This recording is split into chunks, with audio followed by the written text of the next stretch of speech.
Hassan ಕೆಐಡಿಬಿಲು site ಕೊಟ್ಟಿಲ್ಲ, ರೈತರಿಗೆ ಕೊಟ್ಟಿಲ್ಲ ಅಂತ ಹಾಸನ ರೈತರು ಹಾಸನಕ್ಕೆ ಹೋದಲ್ಲ ಬ್ರದರ್. ಮೊನ್ನೆ ಅದು ಯಾವುದೋ ಹೇಮಾವತಿ ಕೆನಾಲ್ದು ಅದು ಯಾವುದೋ ಕೇರಪೇಟೆನಲ್ಲಿ ದುಡ್ಡು ಕೊಟ್ಟಿಲ್ಲ ಅಂತ ಹೇಳಿ ಇದೆಲ್ಲ ಇದು ನಿಮ್ಮ ನೀರಾವರಿ ಇಲಾಖೆ ಟೇಬಲ್ ಕುರ್ಚಿ ಎಲ್ಲ ಎತ್ಕೊಂಡು ಹೋಗಿದ್ದು ನೀವೇ ತೋರಿಸ್ತಾ ಇದ್ದೀರಿ ಈಗ ಒಂದು ವಾರದಿಂದ.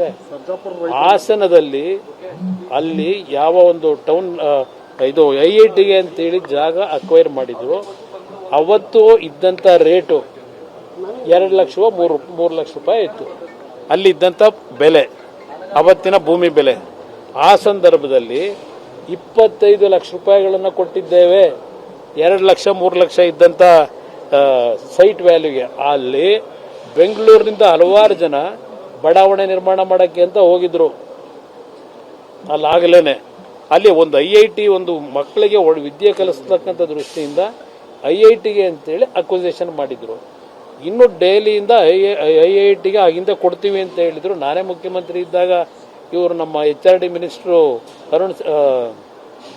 ಅರುಣ್ ಸಿಂಗ್ ಯಾರೋ ನಮ್ಮ ಹೆಸರು ಏನಪ್ಪ ಅದಿರಲಿ ಅವರು ಕೊಡ್ಲಿಕ್ಕೆ ಒಪ್ಕೊಂಡಿದ್ರು, ಕೊಡ್ಲಿಲ್ಲ. ಆಮೇಲೆ ಬೇರೆ ಬೇರೆ ಏನೋ ನಡೀತು, ಅದು ಇರಲಿ. ಅಲ್ಲಿ ಏನಿದೆ, ಯಾರು ರೈತರಿಗೆ ದುಡ್ಡು ಬಂದಿಲ್ಲ, ದುಡ್ಡು ಕೊಡೋದಕ್ಕೆ ನಮ್ದೇನು ಅಬ್ಜೆಕ್ಷನ್ ಇಲ್ಲ. ದುಡ್ಡು ಕೊಡದೇ ಇರತಕ್ಕಂಥದ್ದಕ್ಕೆ ಈಗ ಕೆಲವರು ಕೋರ್ಟ್ಗೆ ಹೋಗಿದ್ರು, ಅದು ಕೆಲವು ಸಮಸ್ಯೆಗಳಾಗಿರ್ಬೋದು. ಸರಿಪಡಿಸ್ಕೊಟ್ರೆ ಅಭಿನಂದಿಸೋಣ, ಅದೇನು ತೊಂದರೆ ಇಲ್ಲ, ರಾಜಕೀಯ ಏನಿಲ್ಲ. DK ಶಿವಕುಮಾರ್ ಇನ್ನೊಂದು ಮಾತಾಡಿದ್ದಾರೆ, ಕುಮಾರಸ್ವಾಮಿ ಅವರು ಜಿಲ್ಲೆ ಬಿಟ್ಟಾಗಿದೆ. ಯಾರೇ ಏನು ಅವ್ರ ಪರ್ಮಿಷನ್ ತಗೊಂಡು ಜಿಲ್ಲೆ ಬಿಟ್ಟು ಹೋಗ್ಬೇಕಾ? ನಮಗೂ 80,000 ಓಟ್ ಹಾಕವ್ರಲ್ಲಿ. ರಾಮನಗರದಲ್ಲಿ 80,000 ಹಾಕವ್ರೆ, ಮಾಗಡಿಲಿ 80,000 ಓಟ್ ಹಾಕವ್ರೆ. ಎಲ್ಲಿಂದ ಮೊನ್ನೆ ಈಗ ಆಗಿದ್ರೆ ಮೊನ್ನೆ ಪಾರ್ಲಿಮೆಂಟ್ ಚುನಾವಣೆ ಆಯಿತು, ಅವ್ರ ತಮ್ಮನ ಮನೆಗೆ ಕಳಿಸೋದ್ರಲ್ಲ. ಹಂಗಿರ ಕನಕಪುರ ಬಿಟ್ಟೋಯ್ತವ್ರ. ಕನಕಪುರದಲ್ಲೇ ಎಲ್ಲ ಹಾಕೊಂಡು ಗುಡ್ಡೆ ಹಾಕೊಂಡು ಕೂತಿಲ್ವಾ ಏನೇನು ಮಾಡಬೇಕು ಅಂತ ಹೇಳಿ. ಇದೆಲ್ಲ ಚರ್ಚೆ ಇವತ್ತು ಚಕ್ರ ತಿರುಗ್ತಾ ಇರ್ತದೆ. ಮೇಲಿದ್ದಾನೆ ಕೆಳಗೆ ಬರ್ತಾನೆ, ಕೆಳಗಿದ್ದಾನೆ ಮೇಲೋಯ್ತಾನೆ. ಇದನ್ನ ಹೇಳ್ಕೊಂಡು ನಾನೇ ಇದು ಬಿಡ್ತೀನಿ ಪರ್ಮನೆಂಟ್ ಆಗಿ ಅಂದ್ರೆ ಅದು ಆಗಕ್ಕೆ ಸಾಧ್ಯ. ಹಾಸನ ಕೆಐಡಿಬಿಲು ಸೈಟ್ ಕೊಟ್ಟಿಲ್ಲ, ರೈತರಿಗೆ ಕೊಟ್ಟಿಲ್ಲ ಅಂತ ಹಾಸನ ಹಾಸನಕ್ಕೆ ಹೋದಲ್ಲ ಬ್ರದರ್. ಮೊನ್ನೆ ಅದು ಯಾವುದೋ ಹೇಮಾವತಿ ಕೆನಾಲ್ದು ಅದು ಯಾವುದೋ ಕೇರಪೇಟೆನಲ್ಲಿ ದುಡ್ಡು ಕೊಟ್ಟಿಲ್ಲ ಅಂತ ಹೇಳಿ ಇದೆಲ್ಲ ಇದು ನಿಮ್ಮ ನೀರಾವರಿ ಇಲಾಖೆ ಟೇಬಲ್ ಕುರ್ಚಿ ಎಲ್ಲ ಎತ್ಕೊಂಡು ಹೋಗಿದ್ದು ನೀವೇ ತೋರಿಸ್ತಾ ಇದ್ದೀರಿ ಈಗ ಒಂದು ವಾರದಿಂದ. ಹಾಸನದಲ್ಲಿ ಅಲ್ಲಿ ಯಾವ ಒಂದು ಟೌನ್ ಇದು IITಗೆ ಅಂತೇಳಿ ಜಾಗ ಅಕ್ವೈರ್ ಮಾಡಿದ್ರು.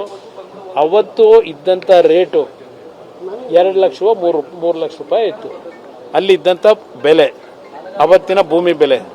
ಆ ಸಂದರ್ಭದಲ್ಲಿ 25 ಲಕ್ಷ ರೂಪಾಯಿಗಳನ್ನು ಕೊಟ್ಟಿದ್ದೇವೆ 2 ಲಕ್ಷ 3 ಲಕ್ಷ ಇದ್ದಂಥ ಸೈಟ್ ವ್ಯಾಲ್ಯೂಗೆ. ಅಲ್ಲಿ ಬೆಂಗಳೂರಿನಿಂದ ಹಲವಾರು ಜನ ಬಡಾವಣೆ ನಿರ್ಮಾಣ ಮಾಡೋಕ್ಕೆ ಅಂತ ಹೋಗಿದ್ರು.